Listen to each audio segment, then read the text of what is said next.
matsala kullum ta shiga. Fara da Allah na fi zogale da gudu ko ba zogale ba mun zama altuma kai ma kenan mai tunda yunwa muke ji babu abincin da zamu ce dai mu ci ganye a mawakan mu na arewa especially wanda suke wa 'yan siyasa waka wannan gayan yana ɗaya daga ciki yana ma kai number 1 ba ma ɗaya daga ciki ba amma har gobe ni ban ga wani kishin arewa a tattare da shi ba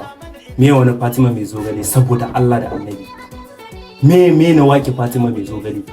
ga abin da mutane suke bukata kai waka akai amma wai ka tafi wai kana waka wai Fatima mai zogale saboda Allah da Annabi rashin wutar lantarki rashin man fetur ga yunwa ga kidnapping duk baka fito kai waka kai ba sai zogale tun 2015 yake raina muku hankali yanzu ya shigo da wani sabon salo kuna neman ku biya masa kawai yayi wai Fatima mai zogale ko zogala ne ba sani ba an zo ana third waiting dan waka wallahi yana hankali ne kana kallon wani abu ka san wani abu wata